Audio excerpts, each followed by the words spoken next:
नींद पूरी ना हो तो पूरा दिन आलस और सुस्ती में निकलता है। हमारे साथ कई बार ये समस्या होती है। जब रात में नींद नहीं आती, फिर अगला दिन थकान और आलस में बीत जाता है। लेकिन अगर ये परेशानी लंबे समय से बनी हुई है तो आपको अपनी हेल्थ को लेकर अवेयर हो जाने की जरूरत है, क्योंकि ये सभी लक्षण स्लीप एपोनिया बीमारी के हो सकते हैं। दरअसल ये ऐसी बीमारी है जिसके बारे में मरीज को पता ही नहीं चलता कि वो कब इसकी चपेट में आ चुका है। जब पता चलता है तब तक मरीज की शारीरिक और मानसिक क्षमता प्रभावित होने लगती है। ब्लड प्रेशर, डिप्रेशन और डायबिटीज जैसी बीमारियों के होने का खतरा बढ़ जाता है। जैसे कि नाम से ही जाहिर होता है कि स्लीप एपोनिया नींद से जुड़ी बीमारी है। इस बीमारी का पता स्लीपिंग पैटर्न से ही लगाया जा सकता है, लेकिन बड़ी बात यह है कि किसी व्यक्ति का स्लीपिंग पैटर्न कैसा है, इसका रोजमर्रा की जिंदगी में कैसे पता लगाया जाए। इसके लिए भोपाल एम्स एक डिवाइस तैयार कर रहा है, जिसको एक स्मार्ट वॉच की तरह हाथ में पहना जा सकेगा। ये device home poly sonography hope नाम से बनाया जा रहा है, जो किसी भी व्यक्ति के स्लीपिंग पैटर्न को बताएगा। इससे क्वालिटी नींद का भी पता चल पाएगा। और अभी इस डिवाइस का 20% काम पूरा हो चुका है, लेकिन कब तक ये बनकर पूरा तैयार हो जाएगा, ये थोड़ा सा मुश्किल है कह पाना। स्लीप एपनिया एक ऐसी बीमारी जो कई सारे लोगों को तो है, लेकिन कई लोगों को इस बीमारी के बारे में जानकारी ही नहीं है। और यही वजह है कि इस जानकारी के अभाव में कई लोग इस बीमारी से पीड़ित रहते हैं।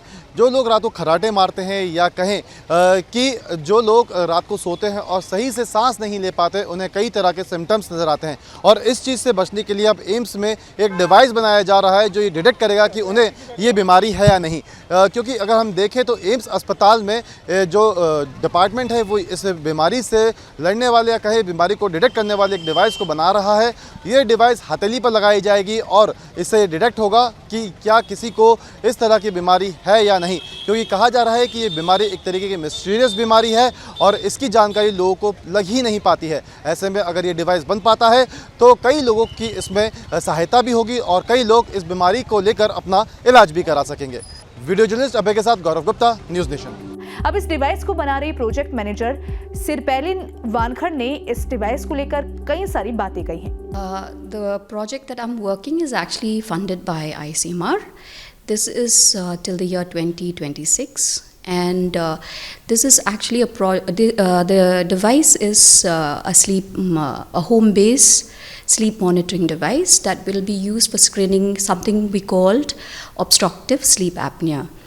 So the problem with sleep apnea is that it happens during sleep, and many a time we are not aware that we have the problem, and therefore it's such an important issue to kind of address with the kind of statistics that we have at the moment from the studies that have been done with AIIMS New Delhi, where they have shown that about 104 million Indian populations are being affected by this disease.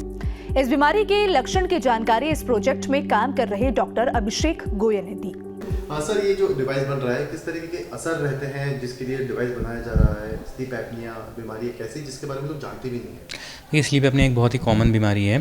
ये करीबन 1/4 महिलाओं और 1/3 पुरुषों में मिलती है, और main ये कारण मोटापे से होती है। इसको आमतौर पे खर्राटे की बीमारी बोलते हैं कि रात को सोते हुए अगर कोई खर्राटे ले रहा है तो उसकी वजह से कुछ कॉम्प्लिकेशन बॉडी में डेवलप हो जाती हैं, क्योंकि खर्राटे लेने का ये मतलब होता है कि सांस की नली रात को सोते हुए सिकुड़ रही है। तो जैसे एक सांस की नली का आकार इतना होना चाहिए, वो रात को सोते हुए कम हो जाता है, तो अंदर से हवा को जाने का रास्ता नहीं मिलता है, तो खर्राटे की आवाज़ आती है। लेकिन जो मेन इसकी कॉम्प्लिकेशन है, अंदर शरीर में ऑक्सीजन की कमी की वजह से जो प्रॉब्लम होती है, उसकी वजह से BP, sugar, heart attack, paralysis, depression, इन सब का रिस्क नॉर्मल पॉपुलेशन से ज़्यादा हो जाता है जिनको ये बीमारी होती है। इसका ये मतलब नहीं है कि जो खर्राटे ले रहा है सबको ये बीमारी होती है। जितने लोग खर्राटे लेते हैं उसमें लगभग आधे लोगों को ये बीमारी पाई जाती है। तो देखा आपने कि स्लीप एपोनिया क्या होता है और कब कैसे भोपाल एम्स इस बीमारी को हराने के लिए डिवाइस बना रहा है। अगर आपके पास इसको लेकर कोई सलाह है या फिर आप अपने अनुभव शेयर करना चाहते हैं तो नीचे कमेंट बॉक्स में जरूर बताइएगा। और देश दुनिया की तमाम बड़ी खबरों के लिए बने रहे न्यूज़ नेशन के साथ। धन्यवाद।